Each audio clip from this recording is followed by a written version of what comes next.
बालाघाट जिले की भाजपा की एक सांसद और बालाघाट जिले के भाजपा के 2 विधायक, कांग्रेस के 4 विधायक अगर बालाघाट जिले की जनता के जीवन को नहीं बचा सकते हैं, नदियों को नहीं बचा सकते हैं, तो उन्हें नैतिकता के आधार पर अपना इस्तीफा दे देना चाहिए। नमस्कार साथियों, मध्य प्रदेश के बालाघाट जिले में अब बालाघाट जिले की नदियों को लूटने के लिए एक नया प्लान तैयार किया गया है साथियों। और उस नए प्लान में एक नए नेता को सम्मिलित किया गया है और उस नेता के चेहरे को आगे रखकर सारे रेत चोर उसके पीछे छुप गए हैं और बालाघाट जिले की नदियों को बर्बाद करने का पूरा प्लान उन्होंने बना लिया है। उस नेता ने और उसके लोगों से मेरे लोगों का संपर्क अभी हुआ है, 2-3 लोगों का, मगर बिना सबूत के मैं कोई बात नहीं करता हूं। जिस दिन मेरे हाथ में उस नेता के सबूत लग गए, मैं उस नेता को सार्वजनिक कर दूंगा और बालाघाट की जनता को बता दूंगा कि वर्तमान में बालाघाट जिले की नदियों को कौन लूट रहा है और कौन लुटवा रहा है, उसके पीछे कौन है। साथियों, बड़ी दुर्भाग्य की बात है कि इस देश के प्रधानमंत्री नरेंद्र मोदी जी गंगा नदियों को अपनी मां कहते हैं और सहायक नदियों को अपनी मां कहते हैं, और मध्य प्रदेश के बालाघाट जिले में उनकी भाजपा की सांसद श्रीमती भारती पारदी जी बालाघाट जिले की नदियों की बर्बादी के ऊपर खामोश है। आखिर मैं पूछना चाहता हूं भारती पारदी जी से कि बालाघाट जिले की नदियों की बर्बादी पर आप खामोश है, इसका कारण क्या है। एक तरफ आपके पार्टी के नेता माननीय प्रहलाद पटेल सिंह जी नदियों के उद्गमनों की पूजा कर रहे हैं, नदियों को बचाने की बात कर रहे हैं, आप जलगंगा संवर्धन मिशन की बात कर रही है, और दूसरी तरफ उसी गंगा को लूटा जा रहा है, सहायक नदियों को लूटा जा रहा है, उस पर आप खामोश है। आखिर इसका कारण क्या है भारती पारदी जी, आप बताइए जरा मुझे। बालाघाट जिले में तो यह जनचर्चा है जनता के अंदर, कई जगह मैंने सुना है ये बात, पांठेलों में, चौराहे पर, कि ये पूरे जो नेता है बालाघाट जिले के 6 विधायक और सांसद सब रेत के धंधे में, इनको कमीशन मिलता है। इस तरह की जनचर्चा आपके लिए बालाघाट की जनता कर रही है। अब ये चर्चा क्या है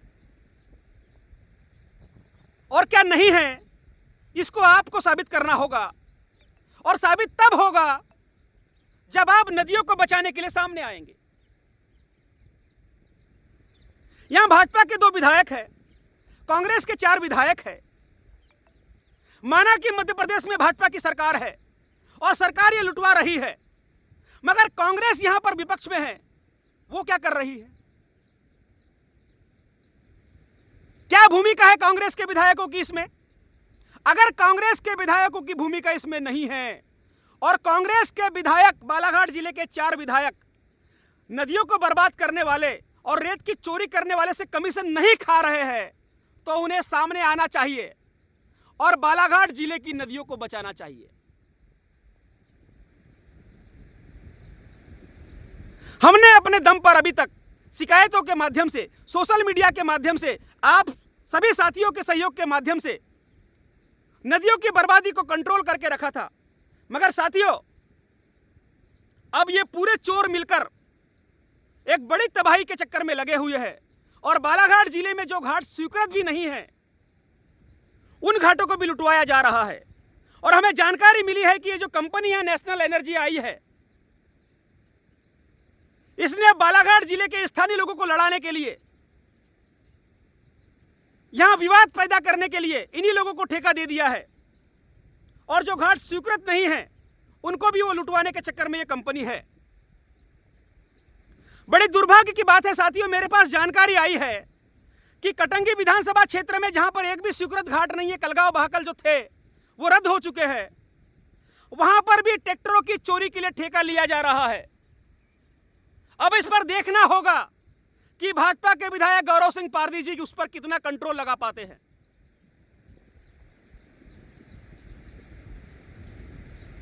बड़ी गंभीर बात है साथियों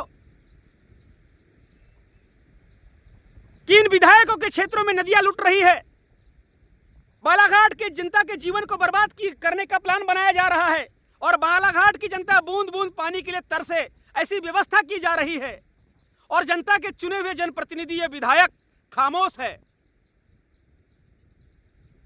बालाघाट में की विधायक अनुभा मुजारे जी, उनके आजू बाजू गायखुरी में, खैरी, कुमारी, धापेवाड़ा, भटेरा और आसपास लालबर्रा क्षेत्र के कई एरिया में नदियों को बर्बाद किया जा रहा है अवैध उत्खनन करके। मगर कांग्रेस की विधायक श्रीमती अनुभा मुजारे जी भी उस पर खामोश है। अनुभा मुजारे जी, मैं आपसे पूछना चाहता हूं कि आपकी खामोशी का कारण क्या है? क्यों आप नदियों को बचाने के लिए सामने नहीं आ रही है? क्योंकि आप विपक्ष में हैं और आप अपने विपक्ष की जिम्मेदारी क्यों नहीं निभा रही है? परसवाड़ा विधानसभा क्षेत्र में मधु भगत के गांव के पास टिटवा अवैध घाट को लूटा गया, तुमड़ी टोला लूटा जा रहा है, भालेवाड़ा लूटा जा रहा है और यहां तो परसवाड़ा क्षेत्र में एक बहुत बड़ा कांड हो चुका है, भ्रष्टाचार का कांड हो चुका है। जो लामता के पास में गुडरू गांव है, गुडरू गांव की बहुत बड़े भंडारणों की अवैध रॉयल्टी जारी कर दी गई थी साथियों। वहां एक बूंद रेत भी नहीं थी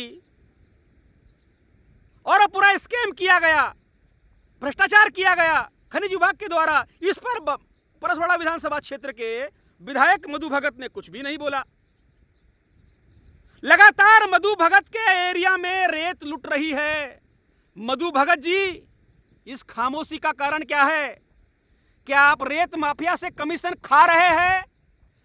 अगर नहीं खा रहे हैं कमीशन, तो नदियों को बचाने के लिए और परसवाड़ा विधानसभा क्षेत्र की जनता के जीवन को बचाने के लिए आप सामने क्यों नहीं आ रहे हैं?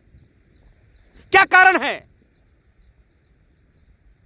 बैयार विधानसभा क्षेत्र में संजय सिंह हुई के कांग्रेस के विधायक, इनके अपने क्षेत्र में नालों से, जंगलों से रेत को चोरा जा रहा है, चोरी की जा रही है। संजय उके जी, आप क्यों खामोश है? क्या कारण है आपकी खामोशी का? लांजी विधानसभा क्षेत्र में कई स्थानों पर अवैध घाटों को लूटा जा रहा है। भाजपा के विधायक कर रहे जी, आप क्यों खामोश है वहां पर? क्या कारण है?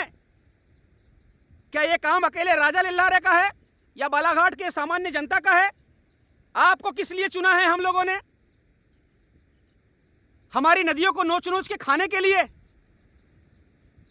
बालाघाट की जनता के जीवन को समाप्त करने के लिए? वारासिवनी विधानसभा क्षेत्र के विधायक, कांग्रेस के विधायक विक्की पटेल और इनके अपने क्षेत्र में नदियों को उजाड़ा जा रहा है। इनके पास सरंडी में नदियों को उजाड़ा, सरंडी की रॉयल्टी काटकर सांगी की रेत चोरी की जा रही है और अन्य स्थानों पर रेत चोरी की जा रही है। वारासिवनी क्षेत्र में तो साकड़ी में मैंने छापा करवाया है लगभग 10 करोड़ रुपए का। विधायक ने कुछ नहीं किया है, विधायक उस पर खामोश है, विक्की पटेल। आखिर बालाघाट जिले के 6 विधायक, भाजपा के 2 विधायक, कांग्रेस के 4 विधायक, भाजपा की 1 सांसद नदियों को क्यों नहीं बचा पा रही है? क्या कारण है? मैं आप सबको बताना चाहूंगा साथियों, ये जो नदियां गहरी होती जा रही है, इससे बालाघाट जिले में घोर जल संकट आ रहा है और पहली बार वर्ष 2025 में बालाघाट जिला जल अभावग्रस्त जिला घोषित किया गया। यह संकेत है केवल मात्र प्रकृति का। इसके बाद लोगों को यहां बूंद बूंद पानी के लिए तरसना पड़ेगा, ये लिख लो। अगर आज आपने नहीं लड़ा और इन विधायक को नहीं लताड़ा, सांसद को नहीं लताड़ा, तो आपके लिए भविष्य में पानी भी नहीं बचेगा। साथियों, ये मेरे ये वीडियो सुनने के बाद ये सारे रेत चोर से मतलब है जो नेता भी इस चोरी में सम्मिलित है, उन नेता को भी मैं कहना चाहूंगा जो सम्मिलित है चोरी में, ये सारे लोग नदियों को बचाने के लिए कार्य नहीं कर रहे हैं। और अभी अभी मुझे जानकारी आई है 2-4 दिन में कि ये पूरे रेत चोर षड्यंत्र कर रहे हैं कि राजा लिल्लारे कैसे फंस सकता है। राजा लिल्लारे को कैसे झूठे मामले में जेल में डाला जा सकता है, राजा लिल्लारे को कैसे मरवाया जा सकता है, यह इस प्लानिंग में है। क्या इसीलिए बालाघाट की जनता ने बालाघाट के 6 विधायक और एक सांसद को चुना था कि वो बालाघाट के लोगों के जीवन को छीन डाले, उनके लिए भविष्य में जलना नहीं बचे ऐसी व्यवस्था कर दे? मैं सारी जनता से निवेदन करना चाहता हूं कि अपने अपने क्षेत्र के विधायकों से सवाल करे, उनको फोन करे, उनको सामने सार्वजनिक मंच पर कहे कि नदियों की बर्बादी पे आप इतने खामोश क्यों हैं? अगर इस रेत चोरी में बालाघाट के 6 विधायक सम्मिलित नहीं हैं और एक सांसद सम्मिलित नहीं है तो सामने आए और नदियों को बचाए। अगर आप नदियों को नहीं बचाते हैं और आपके अपने क्षेत्र में अगर नदियां लुटती है, अवैध घाट लुटते हैं, तो इसकी जिम्मेदारी बालाघाट के 6 विधायकों की होगी, एक सांसद की होगी। हमने इस कंपनी का कभी वैध काम का विरोध नहीं किया है। हम इस कंपनी को कह रहे हैं कि जितना स्वीकृत है नियम से उतना वो ले जाए, मगर ये कंपनी अब यहां के लोगों को लड़ाने के लिए यहां के लोगों को ठेका देकर उन अवैध घाटों को लुटवा रही है जो घाट स्वीकृत ही नहीं है। और ये खेल 1 तारीख से प्रारंभ होने वाला है साथियों, 1 नवंबर से। अगर अब बालाघाट जिले की नदियां लुटती है तो इसकी जिम्मेदारी केवल और केवल बालाघाट के 6 विधायक और एक सांसद की होगी। बड़े बड़े मंच पर बड़ी प्रकृति को बचाने की बात करते हैं, जलगंगा संवर्धन मिशन की बात करते हैं, यहां की जनता की सुरक्षा की बात करते हैं, इनके जीवन को बचाने की बात करते हैं, और अंदर से रेत माफियाओं की लूट पर खामोश है। आखिर कारण क्या है इन विधायकों का और सांसद का? अगर आपके अंदर नदियों के प्रति कोई श्रद्धा है और बालाघाट के लोगों का जीवन आप बचाना चाहते हैं तो तुरंत इस लूट को बंद करें और मेरे खिलाफ षड्यंत्र करना बंद करें, क्योंकि मुझे मौत का कोई डर वर नहीं है। मुझे मौत का कोई डर नहीं है। जो व्यक्ति जन्मा है वो मरेगा। और भगत सिंह तो इस देश के लिए 23 साल में आजाद हो गए थे, मैंने तो वैसे ही 36 साल जी लिया है। मुझे मौत का कोई भय नहीं है, मुझे डराने की कोशिश मत करना। मैं जब तक जिंदा हूं अपनी मातृभूमि को बचाने के लिए लड़ता रहूंगा। अब देखना होगा कि ये 6 विधायक और सांसद क्या करते हैं। धन्यवाद।